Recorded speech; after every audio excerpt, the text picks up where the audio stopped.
Hello and welcome to the Amateur Skeptics Podcast, Podcast 71. I'm your host, Brian. Joining me this evening, Ian. Good evening, people! And Mac. Hello, everybody. I don't know why he always goes with Ian first.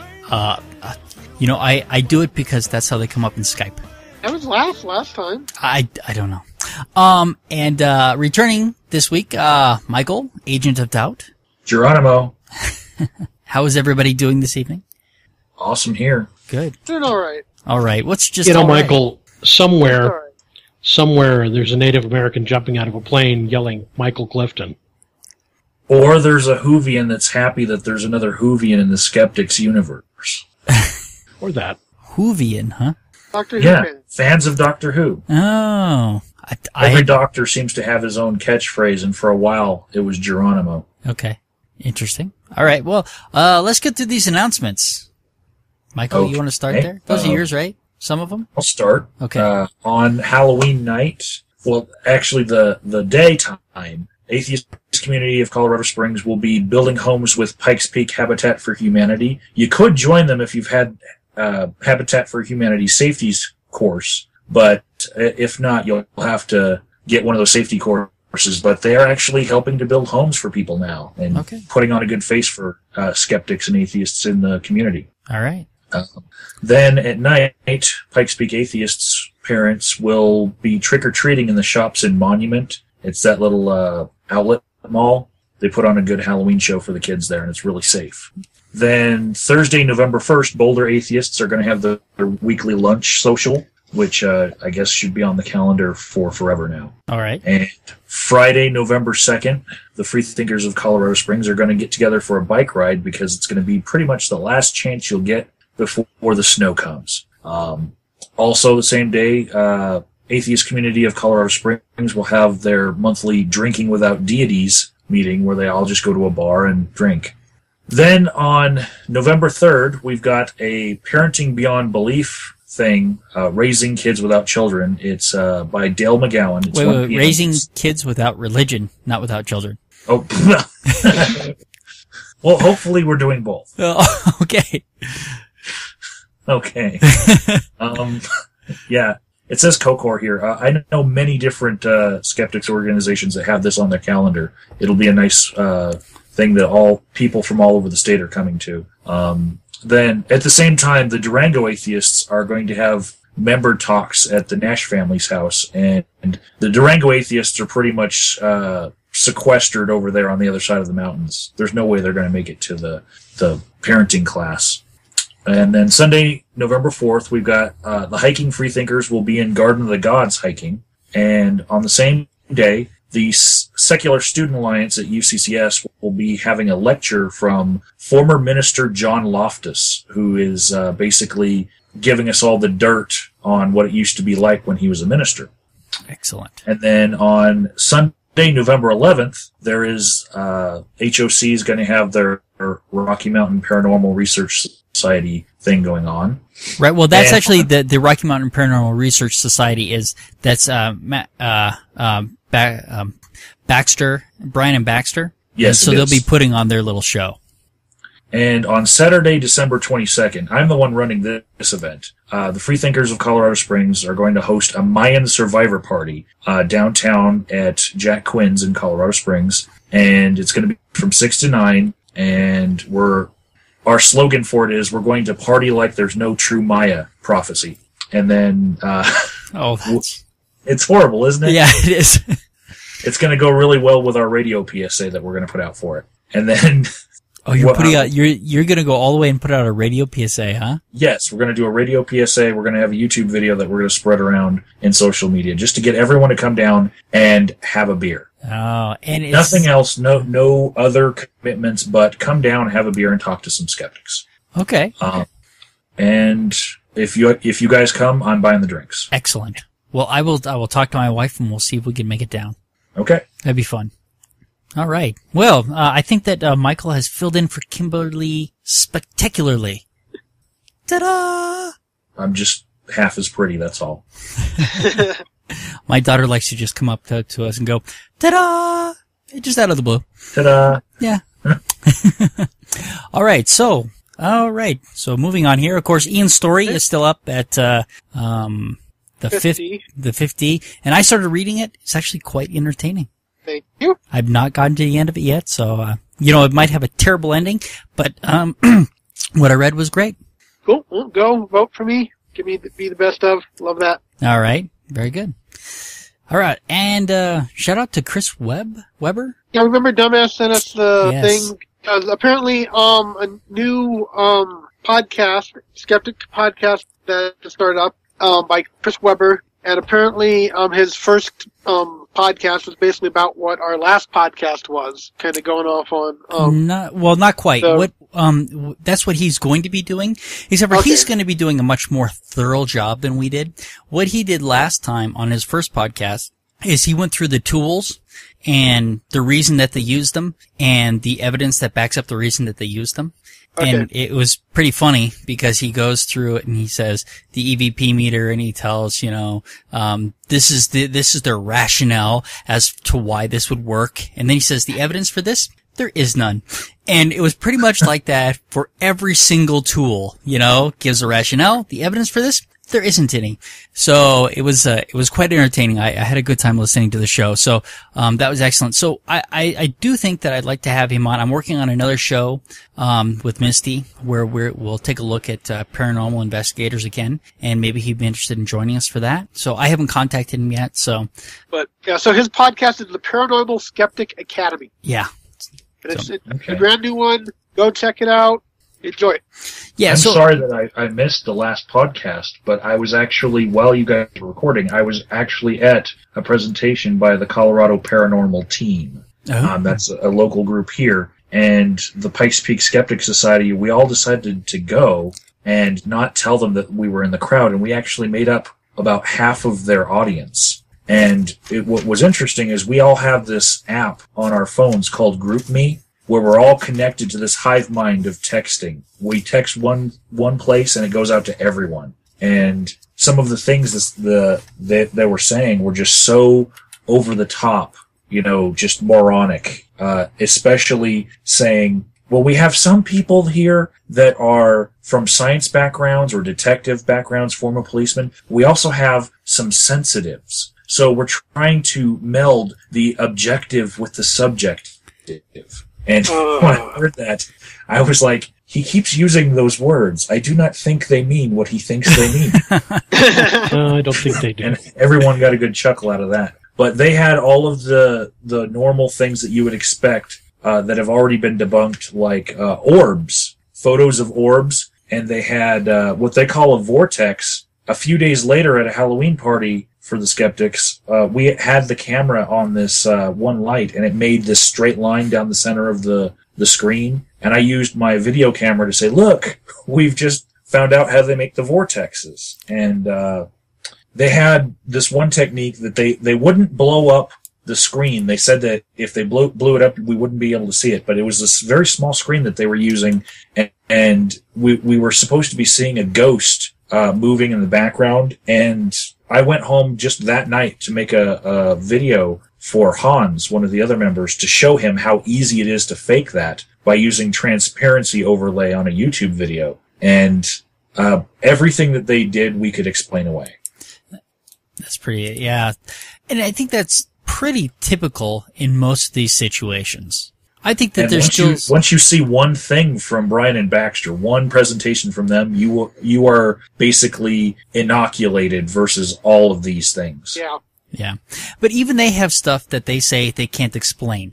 What they won't do is attribute it to supernatural. It's just stuff they haven't figured out yet. And they've had stuff like they had a moving chair that took them a little while to figure out how it was done and some stuff like that.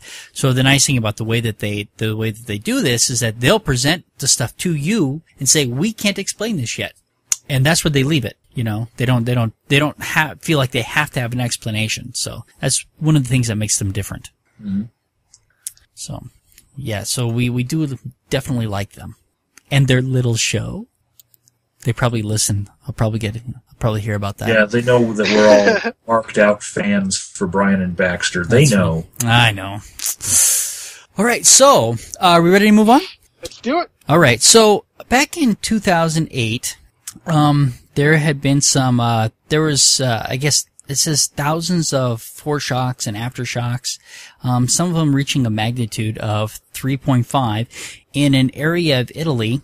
The epicenter was at a town, and I know I'm going to screw this up, L'Aquila? I thought it was as good L'Aquila. as I would have. L'Aquila, okay.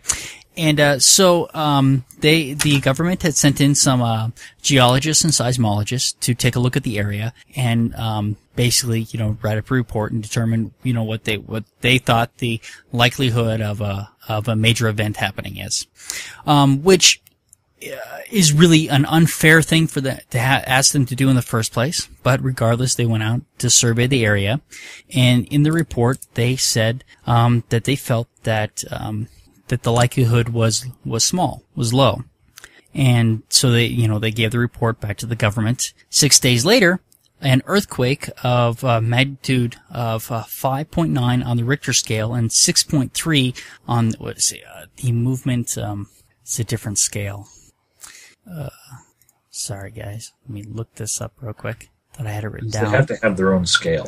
Well, there's two different scales that they use. One is a Richter scale, and the other one is the motion magnitude scale. And I actually don't know much about the motion magnitude scale. I do know that in a lot of these reports they confused the two and were claiming it to be a 6.3 magnitude earthquake, which is the Richter scale, but that was only 5.8. It was 6.3 on the movement magnitude scale. And in this area, it did quite a bit of damage. And I don't know if you guys have, the photos, have you guys looked through any of the photos that I put up? I did take a look through the photos. It was quite a disaster. Many people were injured. Over 300 people were killed. And I've seen the numbers anywhere, like, here in Wikipedia, they say 229. I've seen them as high as 330. So around... with anything like that, it's hard to get an accurate count, though. So. Yeah. Not to be insensitive, but, I looked through the photos and really honestly, comparatively speaking, it doesn't look like that much damage. Of course, I've seen Michael Bay movies, so... Well, to me, it looked like a significant amount of damage for an earthquake. It was not necessarily, I don't know that it was quite to the devastation event of Haiti. And when you see the governor's palace just basically pulverized. Yeah. That was a pretty bad earthquake, because even something that, public funds built, that you would expect it to be a little bit stronger than all the other structures. It's pulverized in those pictures. Well, that's an interesting thing that happened here, is that in this area there was a lot of medieval buildings, and the medieval buildings sustained damage, but actually many more of the modern buildings sustained a significant amount more damage than even the medieval buildings. So the medieval buildings in the area were built better than the later buildings. Think about what the medieval buildings were meant to withstand, though. Well, see, that's something I started to think about as I was looking at the disaster.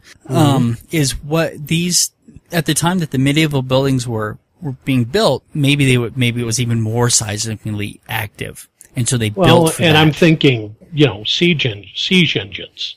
Medieval buildings were built with defense in mind in a lot of cases. I don't know if that's true in this case or not. That is certainly a possibility. I don't know that much about the historic nature of the area, other than it was probably, I'm sure it was that it was ruled by Rome at one time.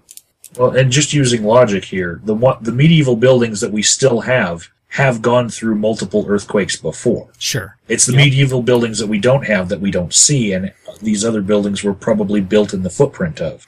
Well, yeah, and there was quite a few of them. The article says that there's quite a few medieval buildings in the area, and that yes, they were damaged, but not as heavily damaged as the modern buildings. Yeah, but Michael's point is that the medieval buildings that are there have been through everything, and there's a reason why they're still standing. And I would imagine that, like in most towns, different people built to different scales. So so you're right. So the ones that couldn't have withstood it are gone. Fair enough. But what's interesting about this is that the 6 scientists that put together this report, that said that the likelihood of an event like this was low, were put on trial. and they were this week found guilty of manslaughter.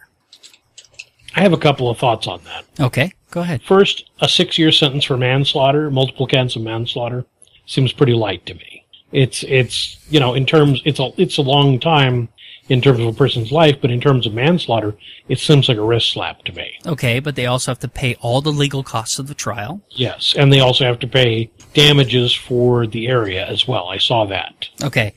So I have a huge problem with the verdict in the first place. It is ridiculous. A seismic event like this is not predictable. They could not have predicted it. And even though we're getting better with this kind of stuff, there is no way that they could have gone, looked at the evidence and said, yep, we're heading for a big one. These are, 1 in 100 year, 1 in 1,000 year events, even in this area.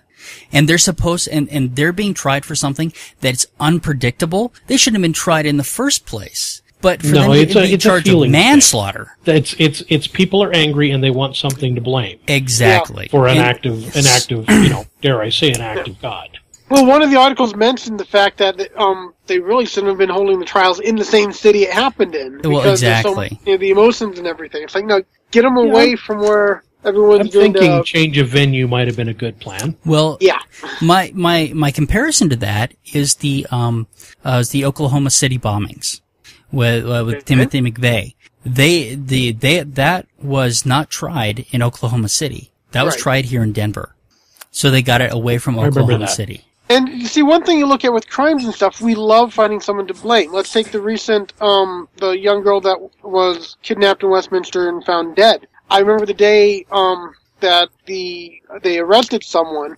I kept looking at it because people would say, "Oh, look, they arrested the murderer." I was like, "No, they've arrested a suspect who they believe is might be the murderer." We don't have any, Wait until all the information comes out. Stop trying to, and everyone was like, "Oh, great, there's justice because they arrested someone." It's like, no, there's not justice because they arrested someone. They're taking someone into custody, and if it turns out to be the person guilty, great. If not, but people are so big on they want to find someone to blame. They want someone arrested for everything, whether or not they're guilty or not. Once you can point the finger, so many people say that's justice, and that's where you get a lot of innocent people being found guilty is because they're not looking for actual justice. They're looking for to point the finger and just get this weird feeling that as long as we have someone to blame, things are better. And that's what this felt like to me. Well, and that's certainly going on here. So I was looking for... Brian, quick question. Yeah. So this is a 5.8 on the Richter scale. Right. The initial shocks were 5.8 on the Richter scale. Would those be perceivable? If you're standing in that area, would you feel that shock go through? Absolutely. You would feel the S wave and the P wave, particularly at the epicenter. Okay. So I'm not wrong in saying that the people in the area did have some forewarning. No, they didn't. The way that these things travel, they don't give warning.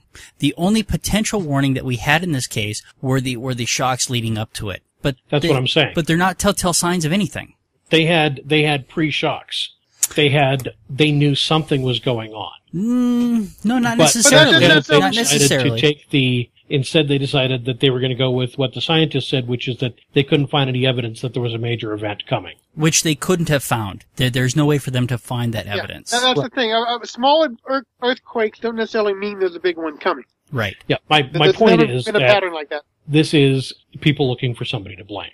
Yes. Yes. Well, okay. So that's what we can go on to. I pointed out 3 types of bias that I think are going on here. Definitely some more than the others.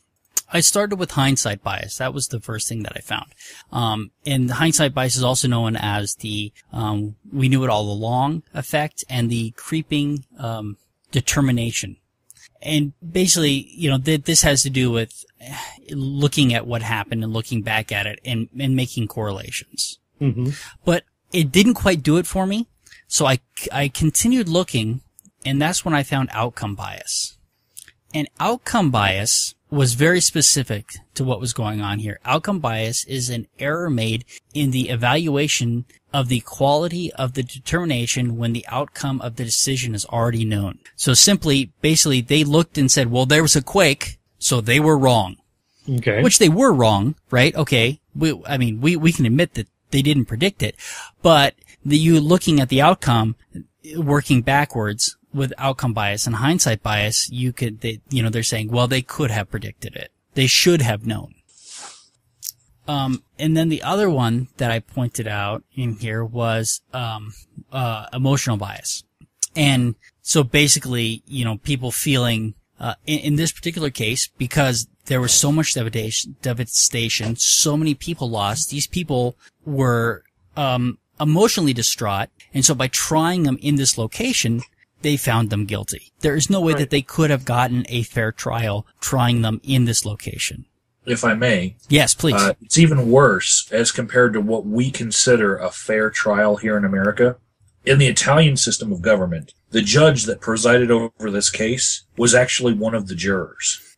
There are 2 judges in every case, and there are 6 other jurors. And the judge that presides over the case decides what information the rest of the jury gets because he's also presiding over the case. So by allowing all of this information of how many people were hurt by this disaster, and allowing it in such a manner that it just clouded their judgment, the system of government they have there with their justice system is completely different than what we would expect for a fair trial. That certainly poisons the well, doesn't it? Yes. And so if one judge believes that the jury needs to hear all of the sob stories of the hundreds of lives that were lost and give every family the ability to affect the outcome of this case and get some sort of vengeance, from having their story get heard, then he's basically, he is the one that would have been overruled by all of the other jurors if it were the American system.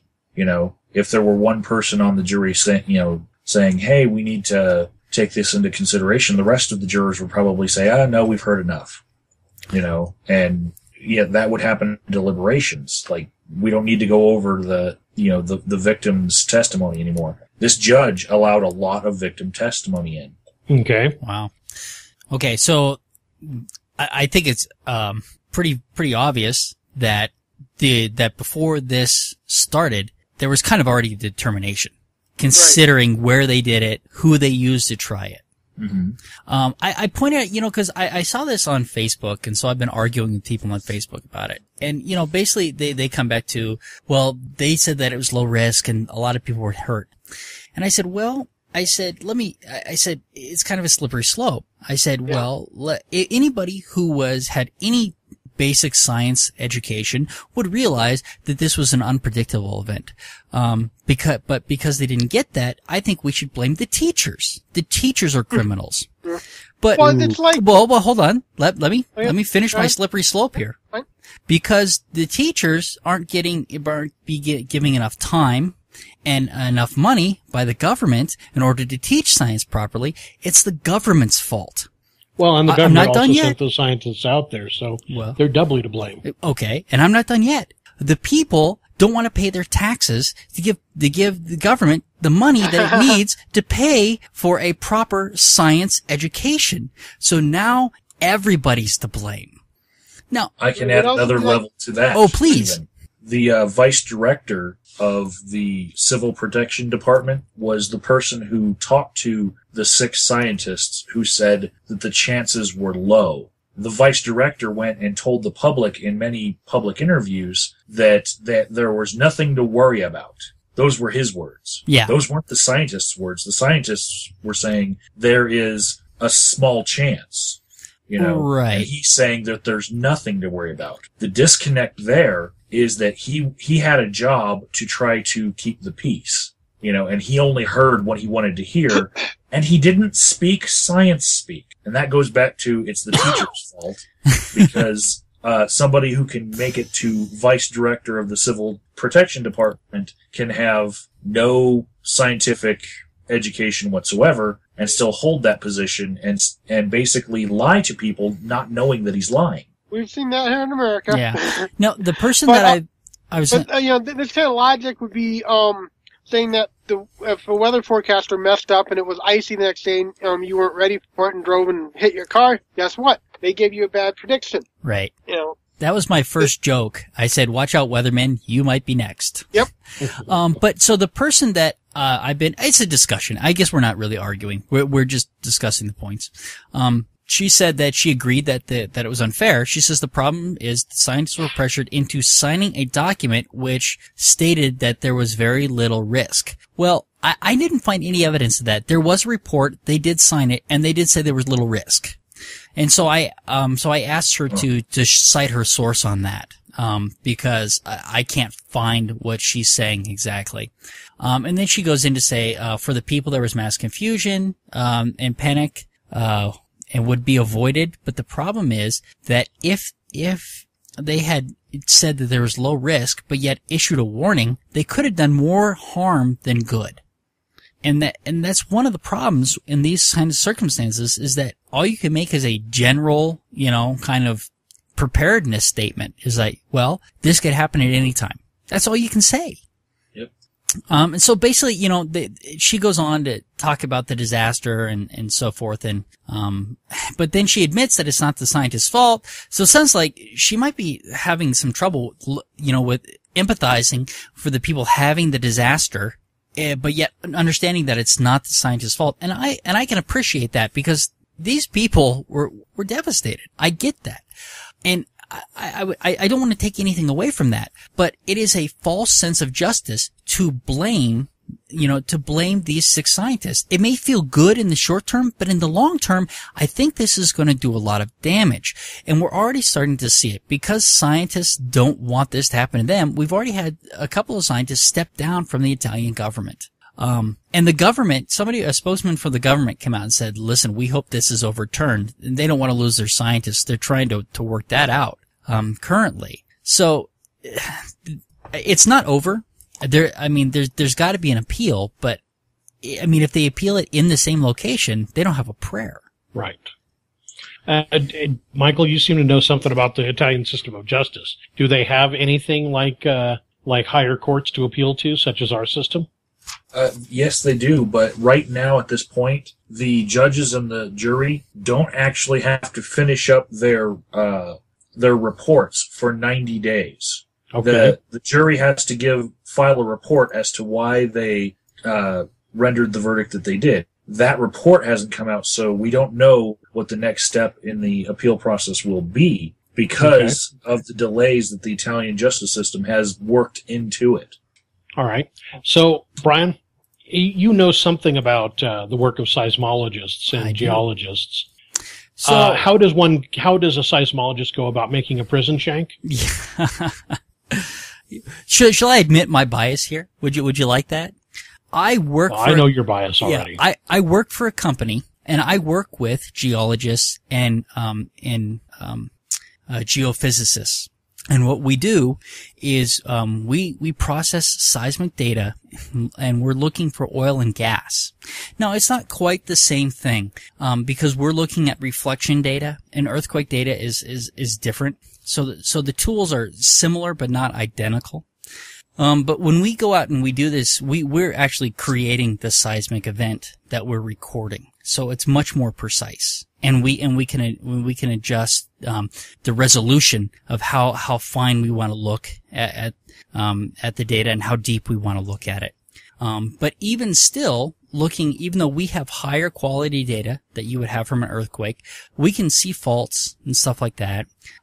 We've gotten much better, and depending on how we process the data looking at the resolution, we can find oil and gas under the surface. But even as good as this stuff is, people still drill dry wells all the time. And we're actually going out and intentionally looking for this stuff, and we don't always find it. We sometimes miss. It's difficult to do what they're being asked to do. And I'd say I still think it's impossible, with our current level of technology anyway, to predict an earthquake. We just don't have the data to do it. I've stunned you all into silence. No, I'm just listening to you. Okay. I already knew your bias on this. Right. So I work with scientists, but we're not looking at earthquakes, right? But we're still processing seismic data. You're not a scientist, but you do play one on television. I play one on television, yeah. Anything else, guys? Not on that. Not on that? I do know a bunch of people who are very upset about this and wondering that after this 90-day process is up and this verdict is entered, finally, will we see a black armband movement among all scientists over this? You know, there was a comparison in here to what happened in Katrina, where the Corps of Army Engineers got blamed for maybe not. I guess it was probably patching the levees properly, and there was some flooding that happened because of that.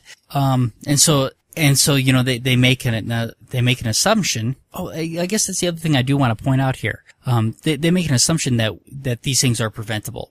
Because, you know, we looked at the Corps of Army Engineers, but I don't think we sued any of them for manslaughter. What we did do, and what you should do after a disaster like this, is look at it, identify your weak spots, and try to fix them. Currently, we have storms in the east that could create another Katrina, you know, level event. We know that our president is taking it seriously, right? But there will be mistakes that are made, and we have to evaluate them afterwards. But the other thing that I kind of thought that this conviction kind of does is it reinforces the idea that this was a predictable event, and so people might expect that that a scientist should be able to predict this in the future when we can't. Well, with our current level of technology and our current level of understanding, we can't predict it. It is possible we could predict it in the future, but that's a theory. That's nobody knows that for sure. But even to what level? Just because they said the risks were low and this event happened doesn't mean that they were wrong. They were probably still right, but it happened. So we can't say, I mean, it's hard to say whether they made the right prediction or not, given I mean, I was talking to one of the geophysicists about this, and he says, you know, I can't think of anything less predictable than seismology. Weather is more predictable than seismology. Yeah. But let's do some weathermen anyway.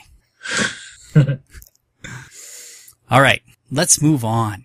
We're gonna revisit some of the right to die stuff, and I had brought this up to Mac. I was hoping that Mac would, because this was kind of your topic to begin with. It was.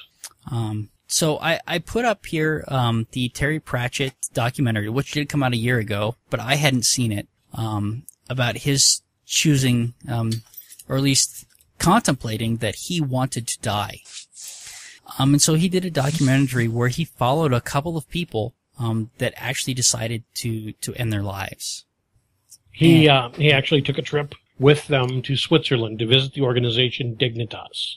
And it was interesting to watch. I got the very distinct impression that his aide who traveled with him, the guy who helped him along and everything else, his aide was very, very disapproving of the whole process. Yeah, it did seem I that way. also got the impression watching the documentary that Terry himself was actually kind of disapproving because there's no limit on it. Dignitas will basically assess anybody who feels like their quality of life has dropped, and it doesn't have to be a physical situation. It can be a mental situation as well. Mm-hmm. On the other hand, however, he talked to one of the doctors and said, you know, if I know that I want to make this decision, but something happens where I'm unable to make the decision, is there somebody who can help me? And they said, no, you have to actually take the step yourself. You have to drink the cocktail yourself. Yeah. You know, I got the feeling, you know, that as he talked about it, I mean, definitely the people that they followed to go and do this were suffering. And there was definitely a feeling that they needed to make this decision while they were cognizant and able to do it, so that they could do it the way that they wanted to, with the dignity that they wanted to go out with. It was interesting though, they did talk to another gentleman whose wife really did not want him to do it. And I was talking to Jen about this, and I'm like, you know, it's a little bit selfish. And I don't want that to sound bad, because these people are losing their life partners in many of these cases. Brian, who does your life belong to? It belongs to me. Okay. These people who are ending their lives, who do their lives belong to? Well, they felt that they belonged to them. Okay. Do you disagree? No, I do not.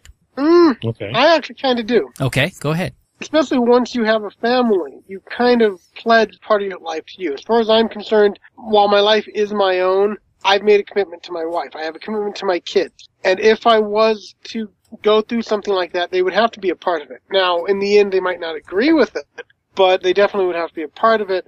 I would have to include them in the decision because they are part of my life. And however you want to look at it, the people who are around you do, to some extent, own your life. What you do to yourself does affect them. Right. There are repercussions. But if you do have to think about them. I didn't say you don't have to think about them. But I'm not saying you don't have to include them, but if you're getting to a point where you're suffering like some of these people were, and your wife is saying, "I don't want you to go," but yet you're suffering. Right. That becomes rather selfish on your wife's part. And that's the point that I'm getting at right there. But I don't write it off as saying my life is my life.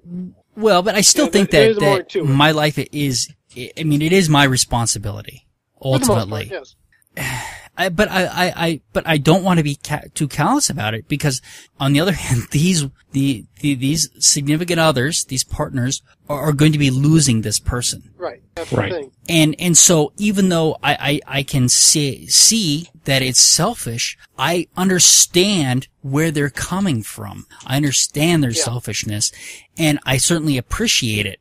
But at what point do you have to say, this person is suffering and I need to let them go? Right. And that's difficult. That's where a lot of this comes from, is both sides have to, face fact. It's not a one-sided thing.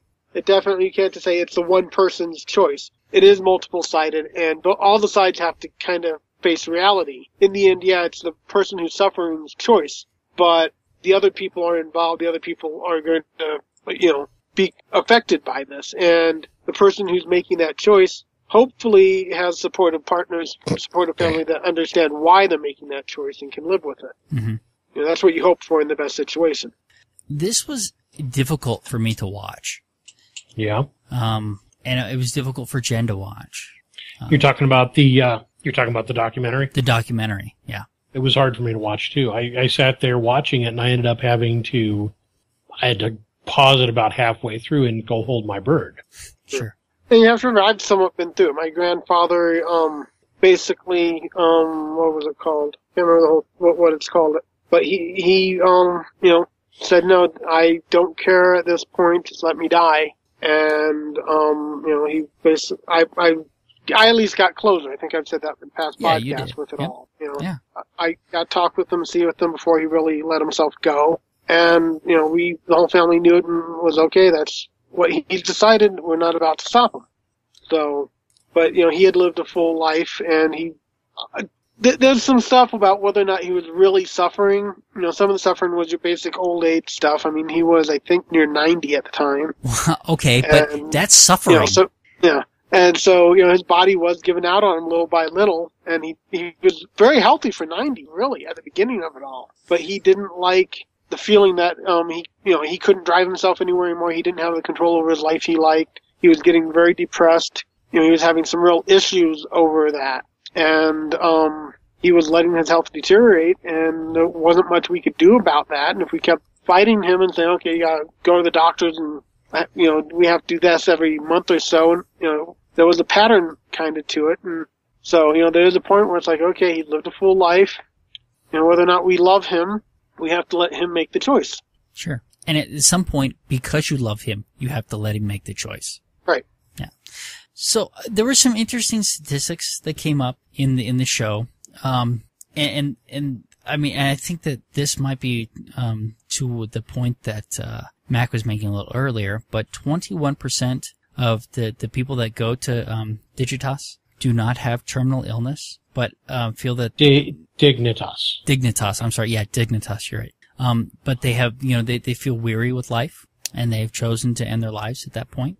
But even more, I thought it was interesting, is that they say that 70% of the people who they green light to do this never call back. That in some ways, the service that they provided was empowering to these people, and once they felt like they had control over it, right, they never felt like they had to. They didn't go through with it. 70%. That makes sense, though. Any program like that, when we did our actual episode on it, that's one thing we were talking about, is if you were to make it legal for people to have suicide, they'd have to go through a program similar to what people that want gender reassignment surgery go through. It's like, okay, is this really what you want? Think about it, and, we'll give you all the details. We'll let you have the control over it. And in the end, you have to realize this is a real permanent decision that you can't come back from. So we're not going to let you make it lightly. Right. And when they did, they had a physician come and talk to these people twice and make sure that they were that they were of sound mind enough to make this decision. So they had to have 2 visits. And then even once they got there, the person giving them, the medicine, the poison, asked them repeatedly, do you want to do this today? Do you want to do this today? And the gentleman that, that we followed was like, yes, I understand. And this is what I want.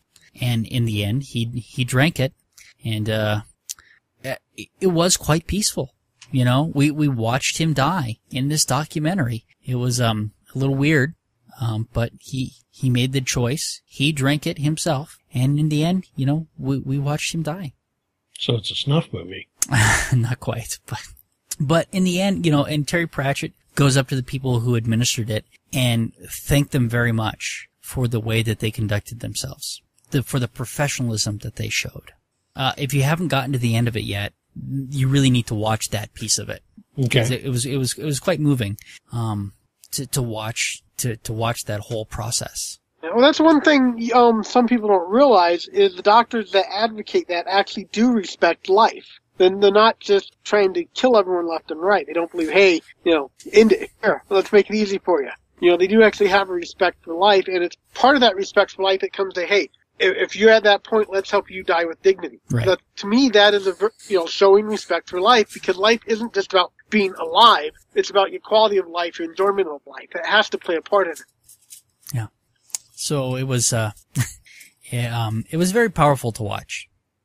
So, anything else on that one, guys? I'm pretty much over the documentary one. Okay.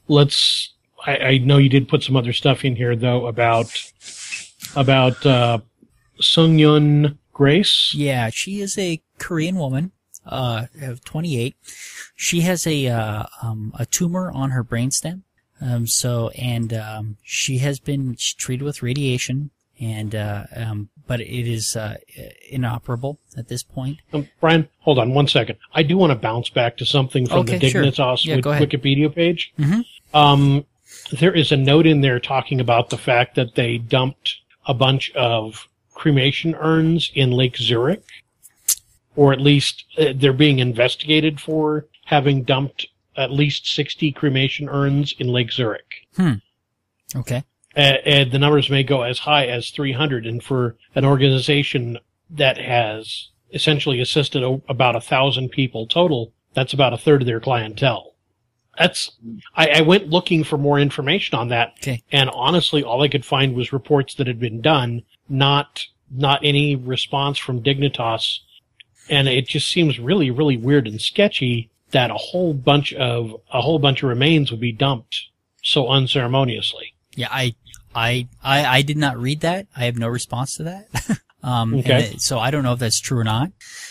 Part of the problem that we have with some of these stories, and I think part of it is with the seismologist story as well, is they're not happening in the United States, and they're in a foreign language. And so the stories that we get are from translations. And so there's always going to be some issues there.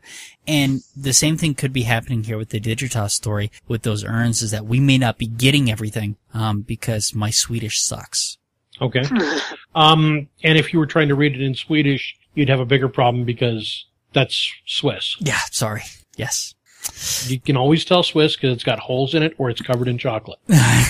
Oh, very good. I apologize. Or it's got a lot of blades. Yes, my Swiss sucks, and so does my Swedish. Yeah, I'm sorry about that.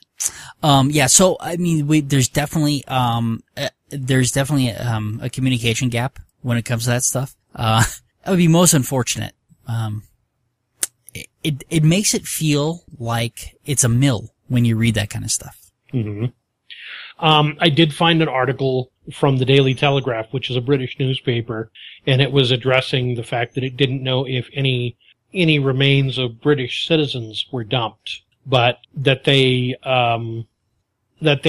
really were hoping that Britain would make a law allowing it so that British citizens could die at home. So yeah, they're working on that. And in Oregon, I know that that's a right to die state, but I don't know if you can come from out of state to get services. But we're seeing that become more and more acceptable in the United States. All right, are we ready to move on?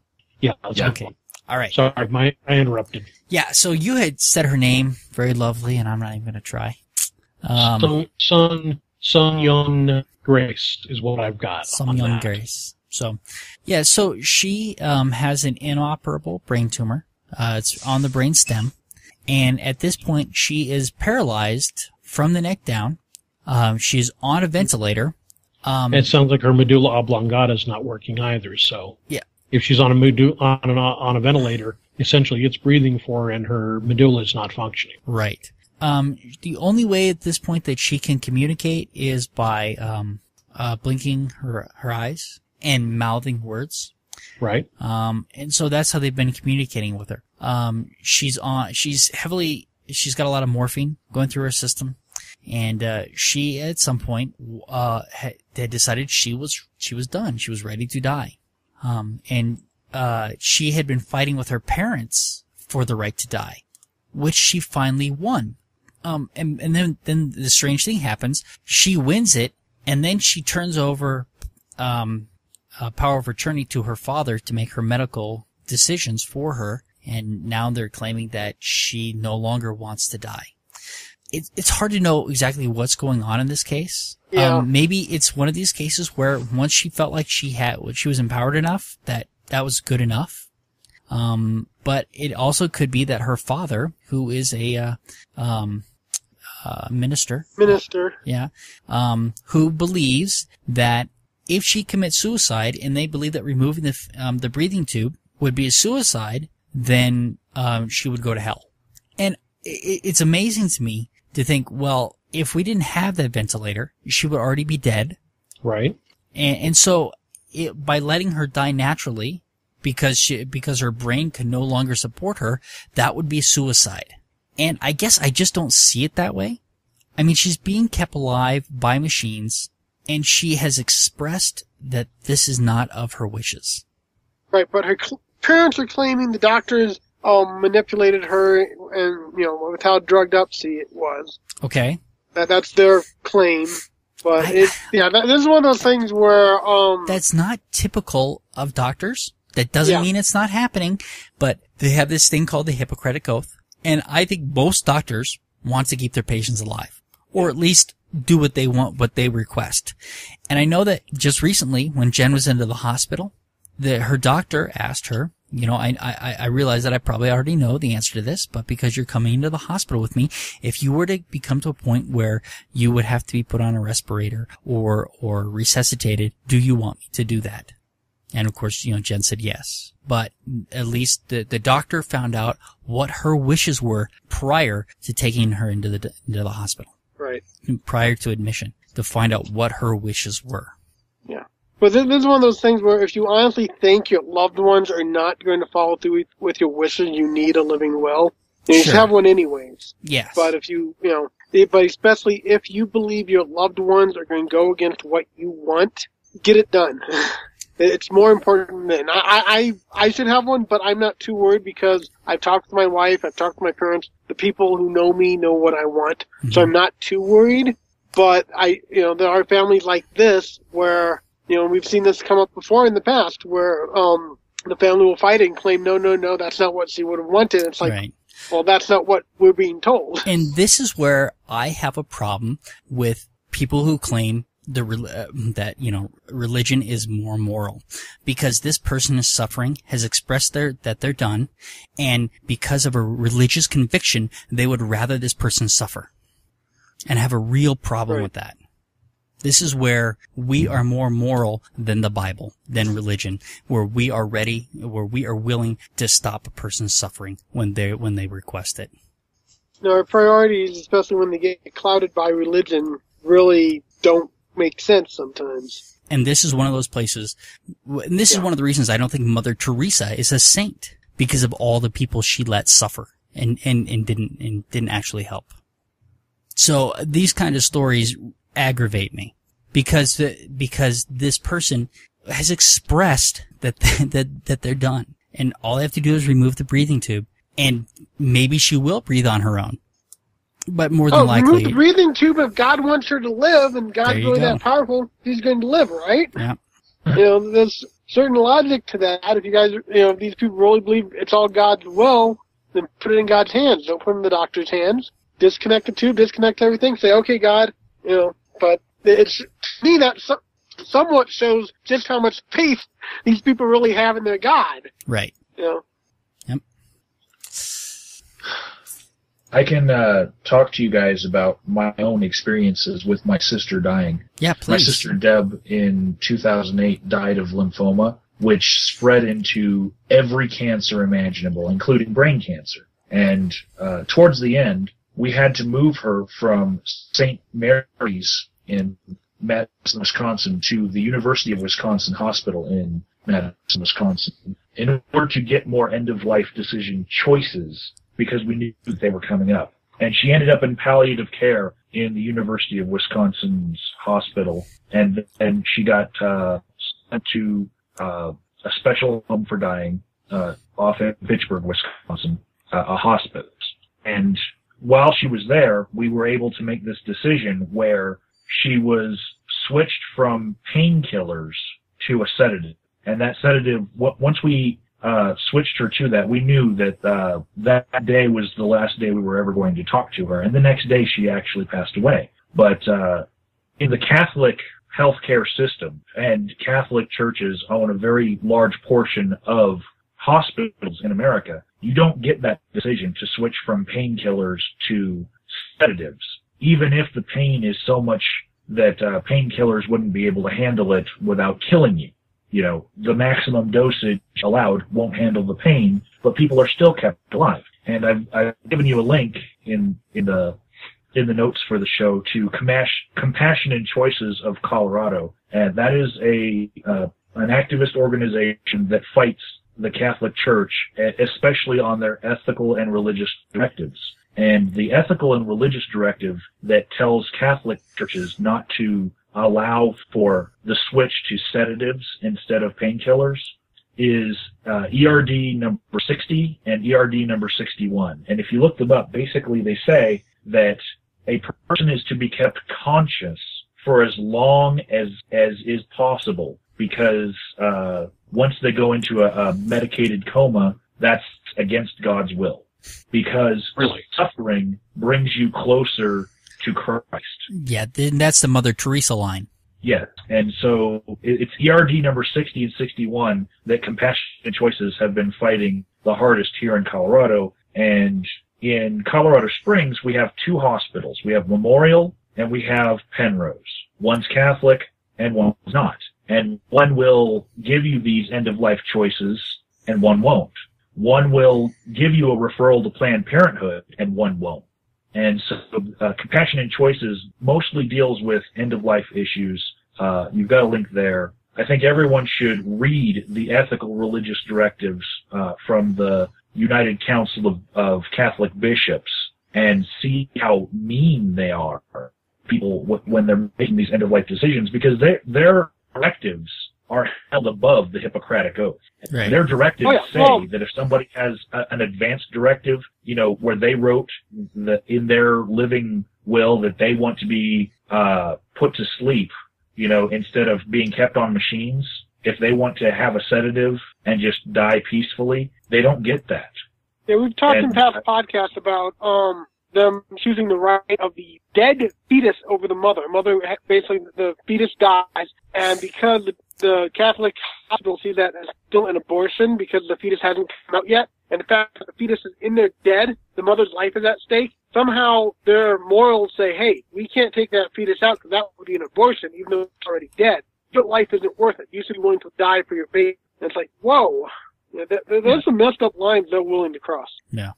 Compassionate Choices have spoken to a few different skeptics groups, like the Free Thinkers of Colorado Springs, and Coloradans for Alternatives to the Death Penalty also do a little bit of activism on the part of end-of-life decisions on the side as well. And they've come to different skeptics groups conventions as well.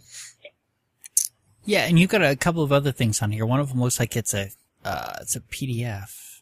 Yes, that's the the actual ethics. ethical and religious directives that every Catholic hospital has to abide by. And you'll notice that you have the right to make these living wills and say what you want to do in these end-of-life decisions while you still have the power. But in those ethical religious directives, they tell doctors to disregard certain things if they want to keep their jobs at a Catholic hospital.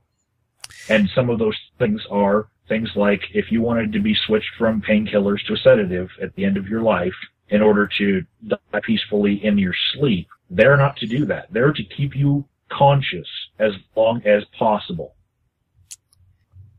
Yeah, it's unfortunate that they would override somebody's will. And it's a very big thing to think about when you're selecting which hospital you want your loved ones to go to. You should be selecting based on what kind of care and options you're going to have in the future. But many people don't know that they have less options if they go to these Catholic-maintained hospitals.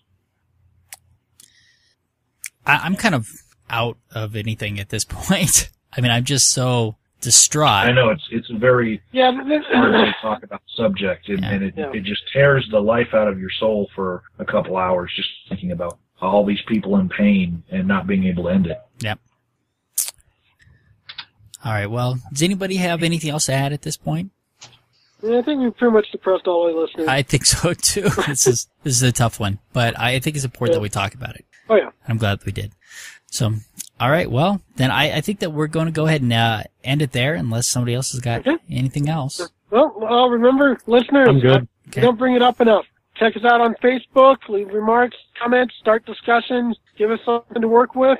Go to our webpage, leave stuff there. We love your feedback. We need more of it. Yeah, and certainly if anybody has different opinions than us on the things that we spoke about, in particular, I mean, because the two issues that we talked about this evening, certainly there could be other sides too that we have not taken into account. Let us know, and we'll certainly investigate that and take a look. So, all right, say goodnight, everybody. Good night, everybody. Thank you for listening to the Amateur Skeptics Podcast. For more information about the Amateur Skeptics, go to amateurskeptics.com. To send us feedback, suggestions, or big flaming insults, feel free to contact us at WTF@amateurskeptics.com. Other contact information can be found on our website. You can leave a voicemail for the Amateur Skeptics Podcast at 720-295-7785. Music for this podcast was provided by OFM. To find out more about OFM, go to myspace.com/OFMHQ. This podcast is released under Creative Commons, No Derivatives 3.5 license. Thank you for listening to the Amateur Skeptics Podcast. Amateur Skeptics website, Facebook, and podcast album art is provided by and copyright Shadow Knight Digital Portraiture. Larger prints or custom pieces are available upon request.